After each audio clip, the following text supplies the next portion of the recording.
Hi, I'm Andrew. And I'm Sam. And we're Envy Board Gaming. And today we're going to be reviewing Marvel Dice Throne. So I'm going to show you guys how to play real quick, and then we'll come back and give you our final review. Alright, so I'm going to go ahead and show you what a round of Dice Throne is going to look like. As you can see, I've already set up my player board. Every player is going to have their own player board with their dice, their leaflet with their different status effect tokens, as well as their CP dial and health dial and deck of cards. Now, in a two-player game, every player is going to start with 2 CP and 50 health. Your health, it changed on me. Your health is going to change depending on the number of players in your game, and everybody's going to draw 4 cards. Now, Dice Throne is going to feel a lot like Yahtzee, so if you're trying to think of a game that you can compare it to, it's going to be a lot like Yahtzee, but you're going to have cards, and essentially you're fighting. So what's nice is that every single player is going to get one of these little turn order cards. It's going to be really helpful for you to understand when and how things are going to work throughout the turn. So in the very first turn, whoever the first player is, they actually will not do a income phase here. So at the beginning of the game, if it's your turn, right, upkeep phase is going to be based off of if you have any specific passives that you're going to see in purple. They're going to tell you maybe something happens during your upkeep phase, or if you're going to have different status effect tokens that you're going to get throughout the game that might trigger during your upkeep. All right, so you don't have to really worry about that at the very beginning unless you have a passive. And so the other one is going to be the income phase. If you're the first player, you do not get an income phase on your first turn, but every subsequent turn after that you will. And what the income phase is going to look like is you are going to gain 1 CP and you're going to draw 1 card from your deck. All right, and so after you have done your income phase, you're then going to go into your main phase. And as you can see, there are 2 main phases. They're going to operate the exact same way. They're just going to happen at different times. So during your main phase, what you're going to be doing is you're going to be able to play cards from your hand. And as you can see, all of the cards are different colors. You could have red cards, orange cards, blue cards. There's even white and green cards that are going to be upgrades for your abilities, and they're going to look something like this. So if they have that white border, it's going to be one of your offensive ability upgrades. If it's going to have a green border, it's going to be to upgrade your defense. And some characters that have passives, you might be able to upgrade those as well. Those will be purple. However, trying to figure out when can I play these cards can be a little tricky. And what's nice is you can refer again to your little turn order sheet card that you're going to have, because on the other side, it's going to tell you everything and when to use them. So obviously your blue cards or your hero upgrades that we just talked about, you're going to play those during your main phase. Your orange cards, you're going to play during the roll phases. Your red cards can be played at any time and on anybody's turn, so it doesn't matter. So keep that in mind. Same thing kind of with the orange ones. You can play that on your offensive, on your targeting, or on your defensive phases. Any one of those phases, you can play your orange cards. Status effects, so a lot of the tokens, they're going to be just like your instant action cards, right? You can trigger them at any time unless otherwise it states on the card. And then, as we've already kind of talked about, your passive abilities, which are always active. All right, and so they're going to tell you how those trigger specifically, because they will be unique to each character. So during your main phase, you're going to be able to play anything that is a blue card. You can always play red cards, or if you have any hero upgrade cards, you're going to have those as well. And so I could essentially spend 1 CP, so the cost is always going to be up here in the top left corner, and all you're going to do is you're going to reflect that with your CP dial, pay the cost in order to play the card and put it in your discard and do what it says. Okay, so this one would allow me as Loki to inflict 3 of these spellbound tokens on my opponent. All right, so after you've decided, or one other thing I should mention during your main phase is that you can actually sell cards as well. So if you don't have a lot of CP and you need them, you can sell any card at any time. It doesn't have to be blue, but I could sell this red card, and every single card I sell is going to give me 1 CP. All right. And some of them will have costs of 0, so they'll be free, which will be nice as well. So once you've decided you're done playing cards, you're done selling, you're going to go into your offensive roll phase. And this is where I draw the comparison to Yahtzee. So essentially, you're going to take your dice, and you have 3 rolls, all right? And in between each roll, so if I roll this, what I'm going to be doing is I'm going to be looking to see what ability I want to trigger. And each ability is going to have a different combination in order to do that ability, right? And so you're going to be looking at the symbols as well as the numbers, because you might be wanting to get a straight, whether it be a small straight or a large straight. And you can choose which ones you want to keep. So I might want to keep, I already have a small straight, so I'll keep the 2, 3, 4, 5. And I'll set those off to the side, and I can continue to roll since I have 2 more rolls. And I can try to roll again, and look, I got the large straight, right? And so you can re-roll any of them. Like if I chose to keep 3 and then I rolled and I decided, I want to go for something else, maybe I want to keep those and I'll re-roll these. You can always re-roll ones that you've kept on previous rolls, okay? So once you're done rolling with your 3 rolls, again, remember you can play any orange cards that might give you additional rolls or change the values of your dice. You can do that during your offensive roll. After you've done that, you're then going to target your opponent and let them, tell them, this is what I'm going to do. This is how much damage you're going to take. This is what I'm doing. All right. And then your opponent is going to have an opportunity to roll for their defense, and everybody's defense will be different, but the same thing. But they're only going to get 1 roll. All right. So they're only going to get 1 roll, and it won't always be 5 dice. They might get 3 dice. They might, like Loki, get 1 dice. Really just depends on the player, all right? And so then they'll be able to do their defensive roll. And after that, and you hand out all your damage and distribute the tokens that you're going to be getting, whether they be positive or negative status effects, you're then going to go back to a second main phase. Again, being able to sell cards, play blue cards, or even, which I guess I should just call main phase cards, or hero upgrades. You're going to be able to do that during that second main phase. And at the end of your turn, you just got to check your hand size. If you have more than 6 cards, you got to discard down, because you can't have more than 6 at the end of your turn. Okay.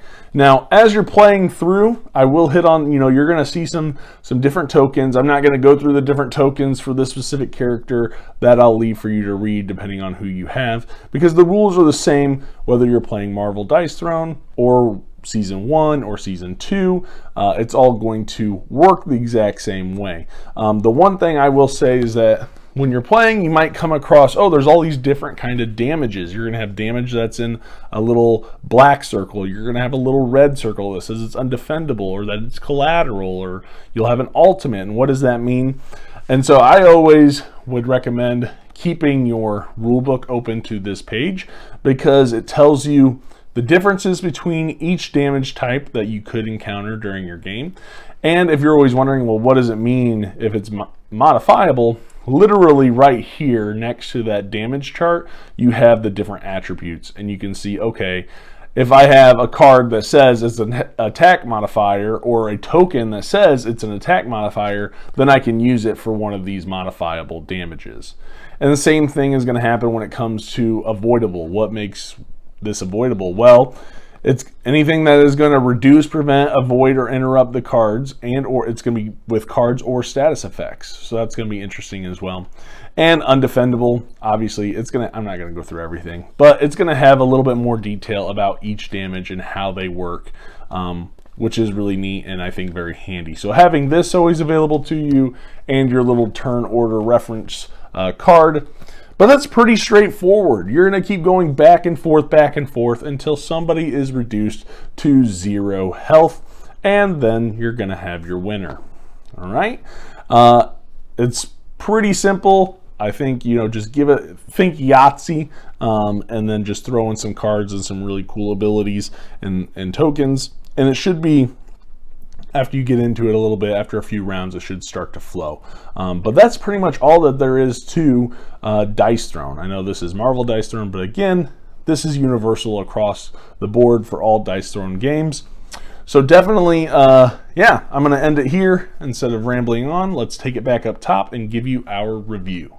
Okay, and we're back. Thank you, Andrew, for showing us how to play. Yeah. So, you are a huge fan of Dice Throne. I don't know, am I? I think you are. And so what were your positives when it comes to this specific set? Yeah. Because you have all of them. I do have all of them. And they currently have a Kickstarter right now for you to get Santa Claus and Krampus, which is super exciting too. And I have Dice Throne Adventures. Anyway, so my positives for this was, I think with this, if you have Dice Throne, you're going to get this. If you don't have Dice Throne and you love Marvel, you should get this. It's the same system, more great characters to play with a great IP thrown on. I think what's a big takeaway is that it's Marvel without taking away from Dice Throne. Like, it's got that same art feel to it. I really like that they were able to kind of walk the line of, really bringing those Marvel characters out, but using the Dice Throne style of art to articulate that. And so I thought they did a great job there. The production, as usual, is always phenomenal. The fact that you can that they give you the little standees that you can play in Dice Throne Adventures is great. And it's just an overall very solid set. Yeah, you're going to have ones that you like better than the others. But overall, the characters you're getting, I think, are very well-rounded. Relatively well balanced, I think. And it just kind of depends on your own play style and what works for you. So I think my positives were all good, all pretty good. They have mythic abilities, which is cool in this set, that you're supposed to use for Dice Throne Adventures, so that's really neat. I was happy to get those little promos with this Kickstarter that I backed and everything. So yeah, I was super excited. And I got an actual physical metal Mjolnir for Thor. Which that was cool the to play coolest with. part of the entire box. I kind of just want to carry it around in my pocket as like a lucky charm. But I threw out the cardboard one, and I keep the metal one in the box. So those are my positives. What are your positives? I would say my positives are just adding the Marvel theme in general. I like that's what gets me with the game with the Dice Throne games is I like the characters. Playing with dice chucking games, I guess. Like, I'm not that big of a fan of, but I like the characters, and I like when the characters' abilities match who they are. So I think that was really, for me, it was the characters. I thought that was an awesome thing that they added. I love that they chose Marvel to do this. So for me, it was the characters. Yeah, and you brought up a good point. Every single character felt like that, like their play style felt like their character. It wasn't just kind of like pasted on. Yeah. Yeah, so the theme wasn't pasted on. It really does feel that thematic, which is great. What about some negatives? Do you have any negatives? I would say maybe a negative for me was that some characters felt very overpowered when you played them against other characters. So, like, some of them I felt like, okay, for example, like, this one should be playing this one because they're more even. And then this one is, these are two kind of powerful characters that should be playing each other. So you feel like it's a little imbalanced? Yes. Okay. I do, definitely. Right. So that's probably my only negative I would give it, is that it should be more balanced. Right. But when you think about the characters, some are more powerful. Yeah. Like they actually are in, the movies. So it's like, and then the comics, yeah. Okay. So, I mean, yeah, just for me personally. Right. I think with Dice Throne, you have to ask yourself, are you okay with luck in your game? Right? This is a dice chucker. There is going to be a lot of luck. and you're going to be drawing cards. You don't have control over those cards that you're going to be drawing, right? There is some mitigation, which is fine, but realize it is you just it's kind of like Yahtzee, right? Yeah, it is You're like trying Yahtzee. it's like Yahtzee, but with this cool fighting theme on it, and you have the cards and everything and the different abilities. So I think I don't mind it, but I would say that I can see that being a negative for some people. It's just a little too lucky potentially for them. I mean, what you brought up is I feel like for the most part it's pretty balanced. There are a couple characters, definitely one that I feel like is not hardly ever going to win. I just feel like he's not that good. And so with that, I'm just kind of curious, before we give our rating, who do you think is the best and who do you think is the worst for you? I'm not saying this is like a strategy guide as to, this one's always going to win and this one's always going to lose. But for you, who was your favorite out of the set and who was your least favorite out of the set? Yeah, this was difficult. Because we played all of them. Yeah, this is difficult for me actually. For my favorite. Oh, okay. Man. Well, you can start with your least favorite. Yeah. Well, least favorite for me was Black Panther. I just felt like he really did not have much I don't know, his abilities weren't the greatest. He had like essentially no defense unless you had like your vibranium suit, but even then it wasn't that great, and I did not enjoy playing him. I would say for me, my favorite character to play would be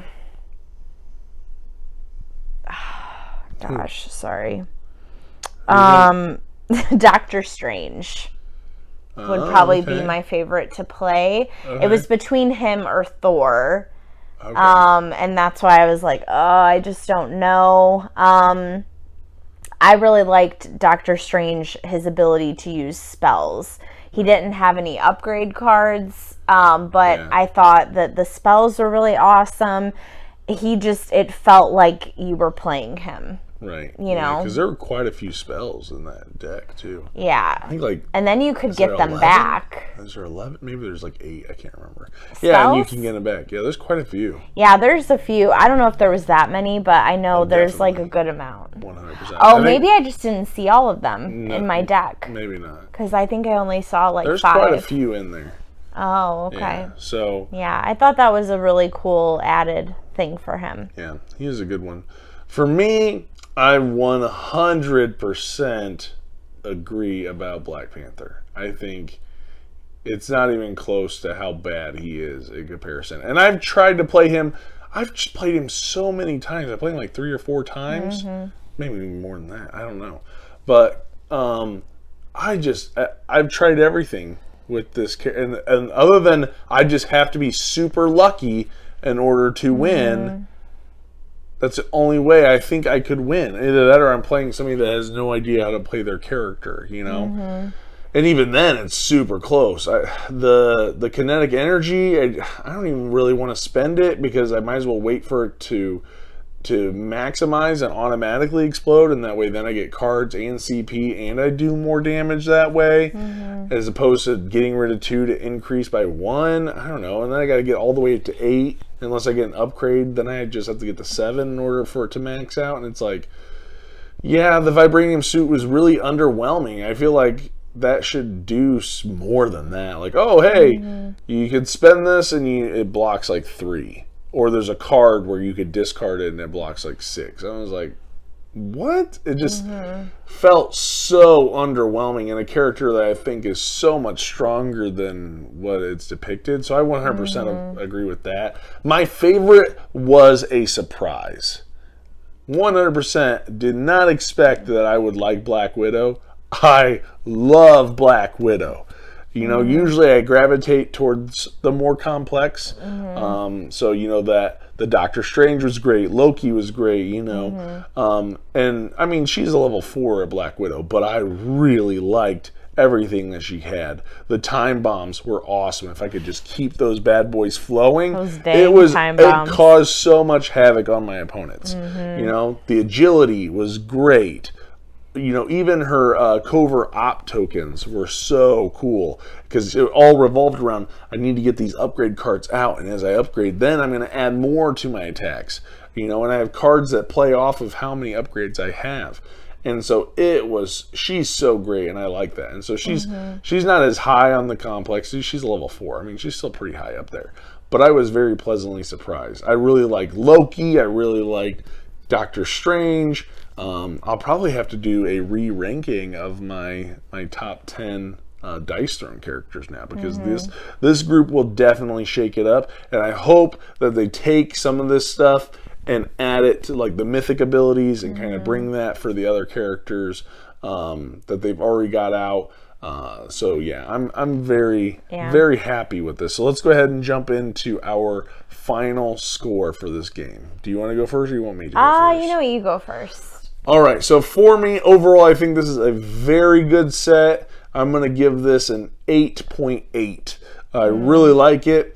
I think most of the characters are really good and well balanced, aside from Black Panther and maybe Spider-Man. I'm not sold on Spider-Man, but I'm not crazy about Spider-Man either. So maybe he's a little underwhelming, or maybe I'm just not playing him right. But for the most part, this is a very solid set that feels very well rounded, especially with those upper 6.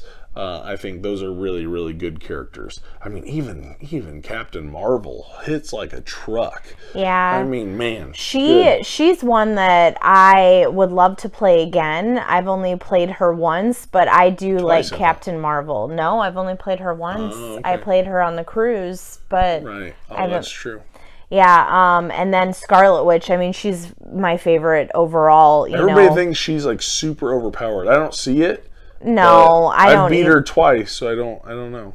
I don't know. I mean, she is an awesome character. She does have a lot of power, but I mean, you really gotta know how to play her. But yeah, I also liked her too. And like I said, Thor. Loki.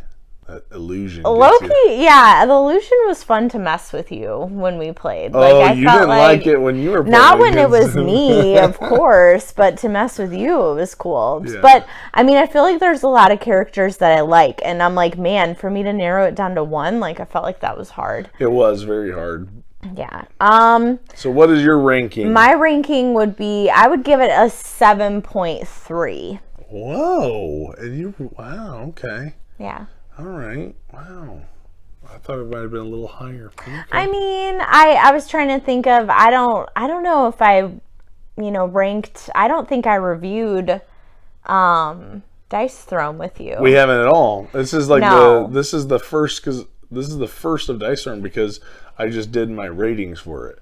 Yeah, because I'm thinking the original Dice Throne, I would give it lower than 7.3. So that was my thinking, was like, you like this better than the other sets. Yes, definitely. Okay, so Samantha says if you're going to jump into Dice Throne, Marvel Dice Throne is the way to go. Yep. All right. Well, that's our thoughts here for Marvel Dice Throne. Check it out. You can still, I think you can actually get it through the current Kickstarter, because they actually have a campaign running right now where you can back and get all kinds of goodies, and they have a 2-player pack coming, which is going to be Santa Claus versus Krampus. That will be interesting. I'm pretty excited about that, just to have Santa go up against some Krampus. or Captain Marvel is on the naughty list, and she's going to go up against Santa. Wow. Or Krampus, who knows? Yeah. But regardless, I think that Loki really versus Santa. Or Krampus. They both seem very mischievous. Yeah. Mischievous, yeah. That'd be so fun. yeah, check out their campaign. It looks like it's already doing phenomenal. It's only been like a day or two. And so that's our thoughts on Dice Throne. Let us know, who is your favorite character to play in Marvel Dice Throne, and will you be backing the new Kickstarter that is out right now? Until next time, thanks for watching. Please like, comment, subscribe, and we will see you guys on the next one. Bye.